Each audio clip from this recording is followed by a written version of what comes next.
Assalamualaikum warahmatullahi wabarakatuh. Halo semuanya, jumpa lagi dengan saya Chow Sing Sing, kurator dari podcast Horror Night Story. Halo, apa kabar semuanya? Semoga kalian semua baik-baik saja ya.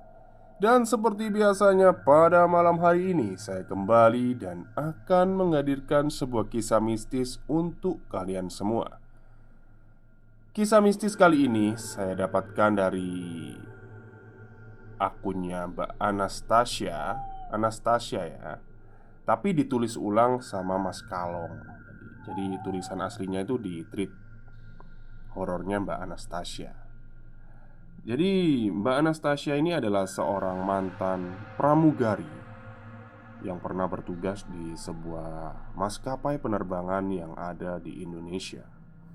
Dan beliau juga sering sekali mengalami kejadian seram pada waktu penerbangan ataupun di sekitarnya gitu ya. Ya bisa dibilang Mbak Anastasia ini agak-agak indie-home lah ya orangnya.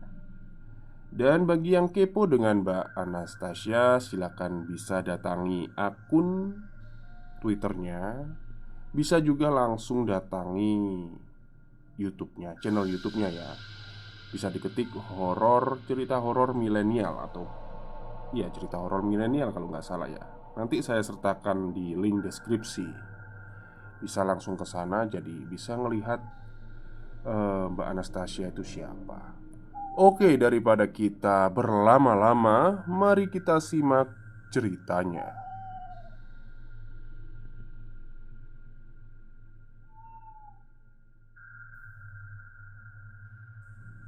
Kursinya kan kosong, Mbak.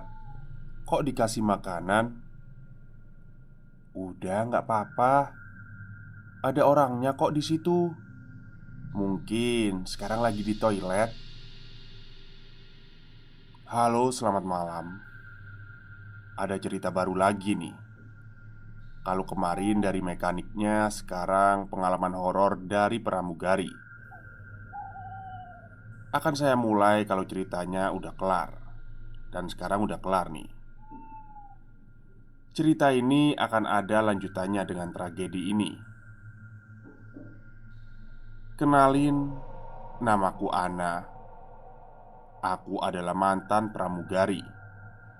Dan aku mau membagikan pengalaman horor yang dulu sempat aku alami ketika masih bertugas. Waktu itu ketika aku terbang dari YK ke Cengkareng.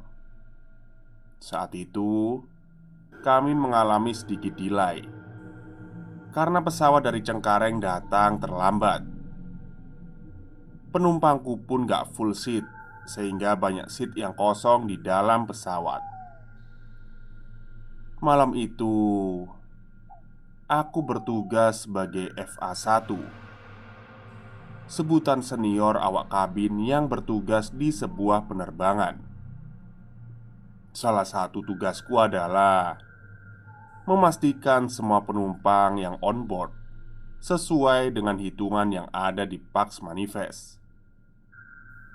Untuk memudahkan perhitungan, aku menunggu semua penumpang masuk dan duduk di seat masing-masing.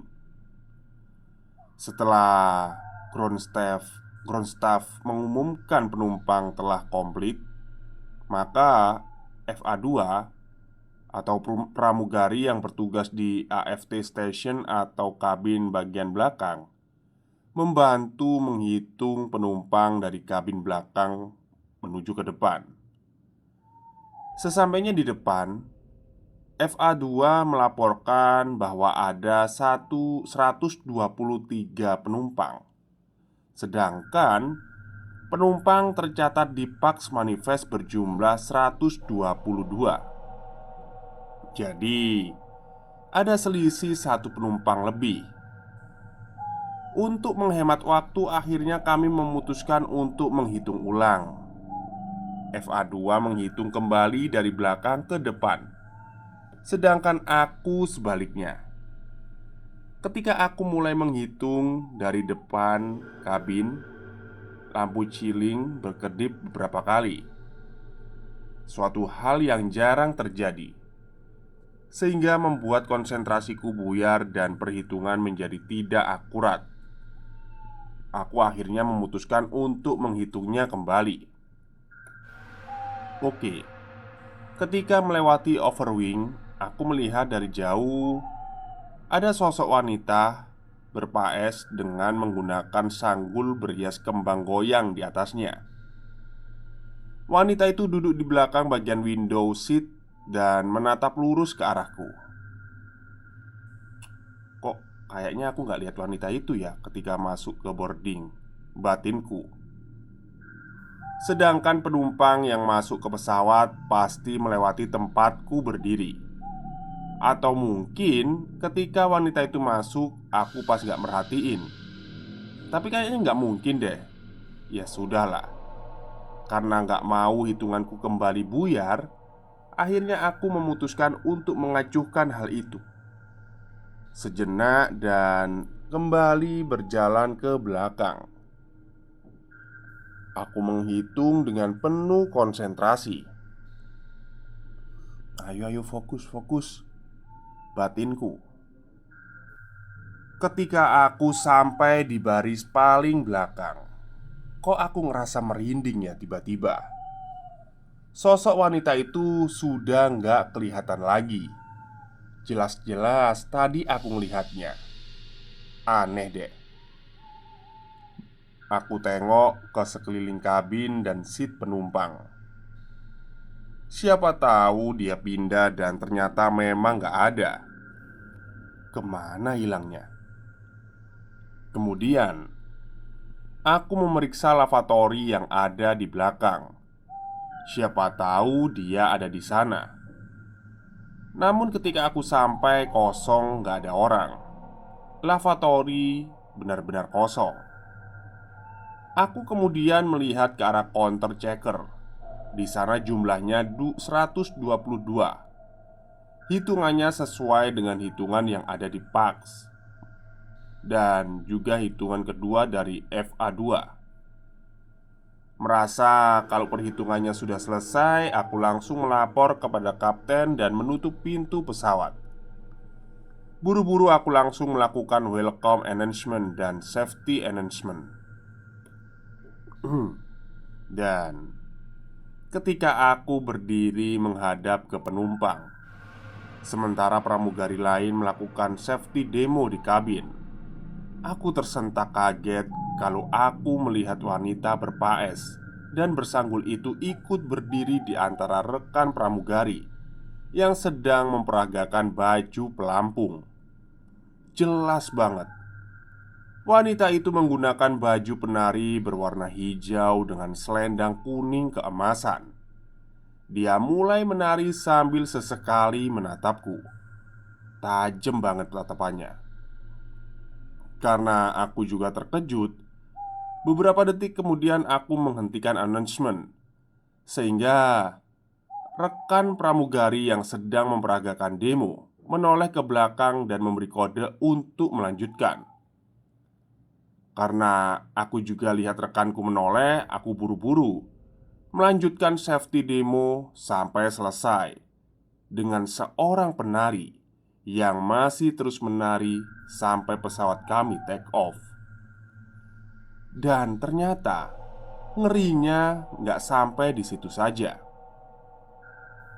Setelah asis kokpit, aku dan rekan pramugari mulai membagikan snack kepada penumpang. Aku membagikan satu persatu sampai di barisan kosong, tempat si penari itu sedang duduk menghadap ke jendela. Aku kemudian berhenti tepat di sebelahnya. Saat itu juga tubuhku merinding waktu dia menoleh ke arahku. Dia menatap ke arahku sambil berkata begini, "Kok saya nggak dikasih?" Suaranya benar-benar mengintimidasi banget. Pelan tapi tegas. Warna bibirnya merah kemudian tersenyum menyeringai. Sampai sekarang pun aku masih bisa mengingatnya. Aku langsung meletakkan satu snack box di kursi sampingnya dan buru-buru mendorong troli ke belakang. Pokoknya segera mungkin aku menjauh darinya. Rekan pramugari yang melihat aku meletakkan snack di kursi kosong itu menegurku. "Kursinya kan kosong, Mbak. Kok dikasih makanan?" "Udah nggak apa-apa. Ada orangnya kok di situ. Mungkin lagi ke toilet." Aku bilang begitu sambil nahan takut. Rekanku pun tidak menaruh curiga. Dia kemudian berlalu pergi. Dan ketika aku kembali ke depan, aku juga nggak ngelihat lagi wanita itu. Hanya ada box snack yang aku taruh tadi. Bahkan setelah debaraser atau membersihkan sisa makanan penumpang setelah servis makanan, aku pun tidak melihatnya lagi. Banyak bahasa ini ya, penerbangan ya di sini ya. Oke, lanjut. Sampai saat giliranku mengecek kabin, aku kembali ke belakang. Di galai belakang, aku melihat seorang bapak-bapak baru saja keluar dari lavatory dan penari itu mengikutinya di belakang. Aku terkejut dong. Penari itu kemudian berbisik ke telinga si bapak dan membuatnya berhenti berjalan. Bapak itu langsung nengok dan menatapku. Pokoknya serem banget deh tatapannya. "Kenapa? Kamu lihat apa? Ini punya saya." "Sudah, jangan diliatin toh. Dia kan gak ganggu kamu," katanya. Bisa bayangin kan gimana caranya dia menghardik saya? Ya, aku pun langsung mengiyakan saja karena aku juga gak mau ada masalah di penerbanganku kali ini. Bapak itu kemudian berjalan ke arah tempat duduknya bersama si penari. Sampai pesawat menurunkan ketinggiannya menuju Jakarta dan aku segera kembali ke tempat dudukku di depan, bersiap untuk landing. Setelah pesawat landing dan pintu dibuka, aku bersiap ke posisiku berdiri untuk disembak atau turun dari pesawat. Satu persatu penumpang aku ucapkan terima kasih dan selamat berpisah kepada penumpang yang melewatiku. Sampai ketika bapak itu dan penari lewat, bapak itu kembali melototiku dan keluar dengan wajah merah. Kayak emosi banget deh kalau aku bisa melihat si penari itu. Sedangkan si penari yang mengikutinya pun berhenti di depan garbarata atau jembatan yang menghubungkan ruang tunggu penumpang dengan pintu pesawat. Ia menoleh dan mengangguk ke arahku sambil senyum dan berucap gini, "Matur sanget." Oke, sebelumnya aku mau tanya ke kalian. Masih ingat gak dengan musibah yang terjadi dulu di maskapai yang ada warna oranyenya? Oh, oranye itu kayak Shopee mungkin ya. Tapi maskapai kan pesawat. Ya, bisa dipikir sendirilah pesawat yang warnanya oranye ya. Aku punya kejadian yang gak bisa aku lupain terkait dengan mes kru di maskapai itu. Dan ini adalah kejadian sebelum aku terbang bersama penumpang penari tragedi 574. Karena kesibukan selama menjadi pramugari dan harus bolak-balik ke bandara, aku memutuskan untuk mencari kos-kosan yang dekat dengan bandara. Dan saat musibah 574 itu terjadi, aku lagi ngekos di dekat mes maskapai itu. Dan tiap kali aku mengingat peristiwa itu, aku pasti merinding. Seolah-olah kejadian itu masih terjadi di dekatku. Waktu aku ngekos di area sana, karena aku sedang menjalani training, aku mendengar jatuhnya pesawat itu ketika aku lagi berada di kelas training. Kami merasa prihatin dengan kejadian itu. Apalagi beberapa rekanku mengenal salah satu pramugari yang terbang saat itu. Setelah pulang dari tempat training, aku mandi dan sholat maghrib. Malam itu, aku dan teman-teman kos sedang makan malam di ruang depan. Tiba-tiba aku mendengar suara ramai-ramai dari mes maskapai yang baru saja jatuh itu. Ada suara jeritan dan raungan orang menangis yang sangat kencang. Terdengar sangat menyayat sekaligus menyeramkan. Merasa penasaran, aku dan teman-teman di kos pergi untuk melihat ke sana. Sesampainya di sana, di depan mes, kami mendengar banyak orang yang menangis. Walau tangisan dan jeritan itu membuat kami merinding, tapi kami tidak ambil pusing. Karena kami pikir saat itu mungkin mereka sedang berduka atas kehilangan teman mereka. Kami pun kembali ke kos tanpa curiga. Sesampainya di kos, suara tangisan dan jeritan itu tak kunjung berhenti juga. Sampai akhirnya karena capek, aku tertidur dan gak tahu sampai jam berapa suara itu berhenti. Keesokan harinya menjelang Isya, aku mendengar lagi keributan itu dari dekat kosku. Waduh, ribut apa lagi ya itu? Apa mereka masih menangis karena berduka? Pikirku waktu itu. Dan ketika teman kosku mengajakku untuk melihat apa yang terjadi. Nah, pas kami tiba, pesuruh mes sedang terburu-buru mengantarkan seorang bapak tua. Pesuruh itu tidak ikut masuk ke dalam mes. Dia menunggu di dekat dengan kami berdiri. Walaupun kami tidak akrab, tapi pesuruh mes itu tahu kalau kami pramugari maskapai sebelah yang tinggal di blok seberang. Jadi kami pun tidak sungkan bertanya. Karena salah satu temanku juga penasaran, dia nanya ke bapak pesuruh itu, "Ada apa, Pak? Kok sudah 2 hari jerit-jerit dan nangis-nangis terus di dalam?"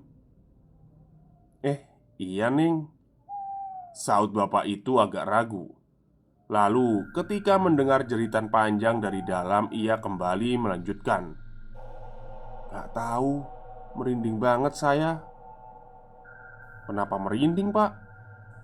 Bapak itu nolah-noleh, kayak lagi lihat situasi sekitar. "Ini rahasia ya, Neng. Jangan kasih tahu siapa-siapa, apalagi wartawan." "Memangnya ada apa, Pak?" tanyaku lagi. "Jadi gini, Neng. Sudah 2 hari ini mes yang di sini diganggu sama hantu." "Hah? Diganggu gimana, Pak?" "Jadi mula-mulanya gini, Neng. Kemarin kan saya rapi-rapi di kamar Neng-neng pramugari yang jatuh itu, Neng. Terus, Pak, terus ada yang aneh, Neng. Waktu saya masuk ke dalam kamar, kamarnya becek, Neng. Kayak ada yang bocor gitu. Tapi seingat saya kan gak hujan. Saya cek lagi mungkin ada kebocoran air, tapi gak ada, Neng. Gak ada kebocoran sama sekali." "Wih, kok aneh ya, Pak?" "Nah, yang lebih anehnya lagi nih, Neng. Kok kamarnya bau amis gitu, kayak bau ikan busuk." "Mungkin ada bangkai, Pak, di kamarnya," tanyaku menduga-duga. Saya sudah cari ke seluruh kamar. Gak ada, kamarnya bersih." "Di loteng mungkin, Pak," temanku ikut memberi dugaan. "Ya gak mungkin atuh, Neng. Orang keciumnya kuat di kamar kok.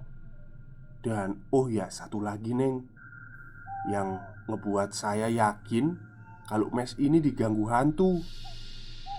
Dari kemarin, sehabis maghrib, mbak-mbak pramugari yang ada di mes itu ngejerit-jerit, nangis minta tolong.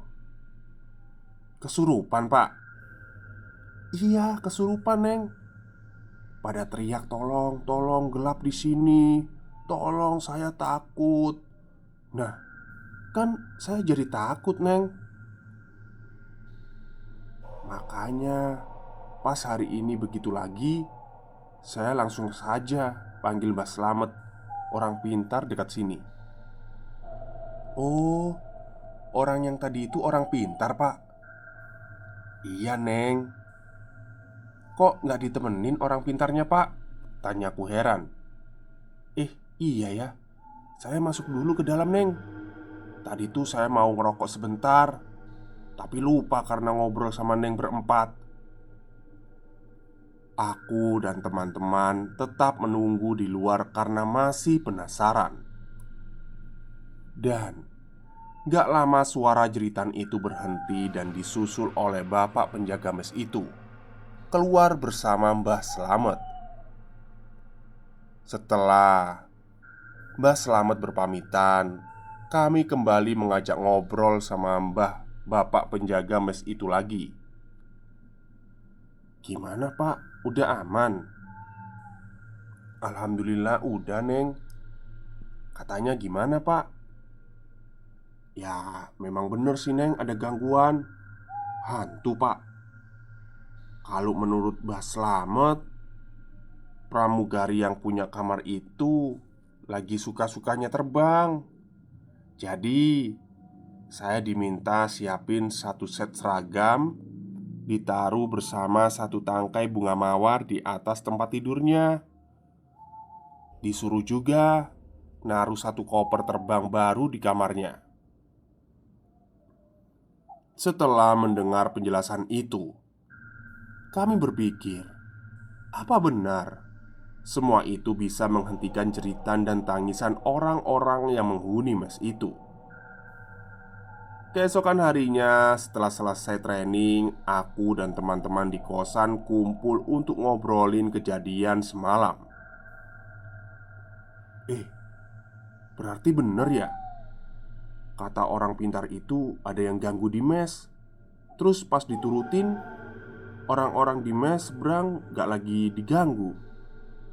Iya, katanya sekarang bau amisnya di kamar hilang. Terus gak ada becek-becek air di kamar pramugari itu. Halah, mungkin itu sugesti saja. Jadi karena itu gangguan akan berhenti dengan syarat-syarat dipenuhi. Makanya mereka nggak lagi takut dan nggak lagi jerit-jerit nangis.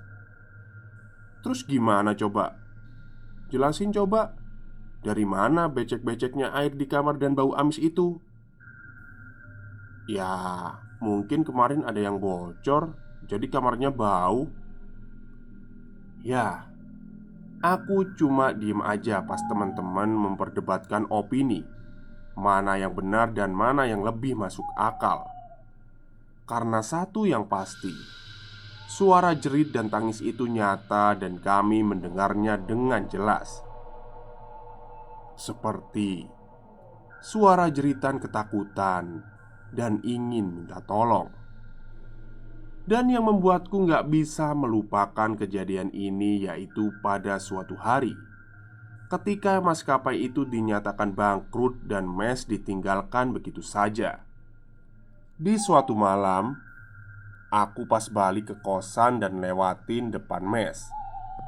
Aku ngelihat dari belakang ada sosok pramugari berambut pendek menggunakan seragam maskapai itu sedang menggeret koper masuk ke dalam mes bekas maskapai itu.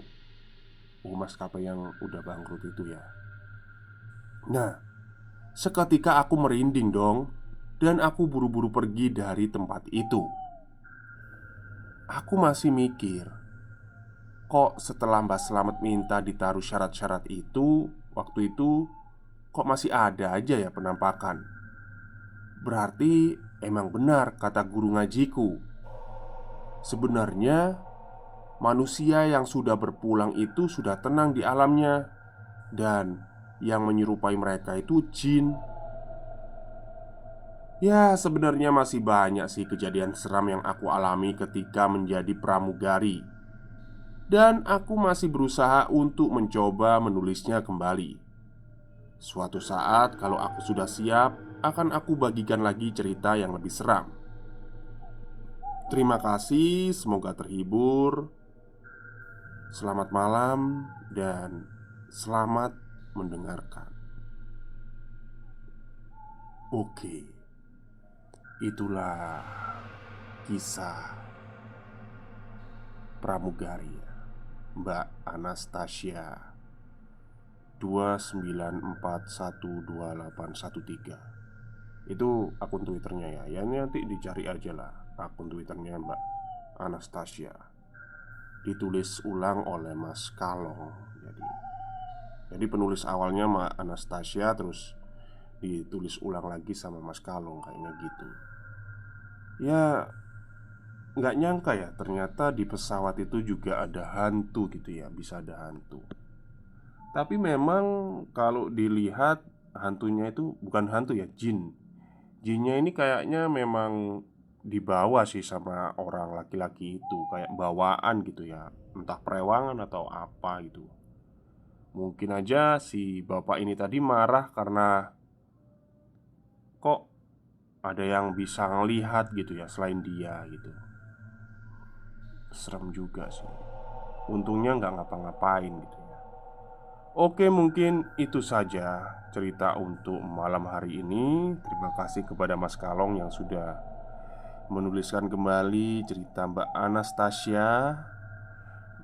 Bagi yang kepo dengan akunnya silakan datangin ya. Nanti ada di kolom deskripsi linknya. Oke, mungkin itu saja cerita pada malam hari ini. Selamat malam dan selamat beristirahat.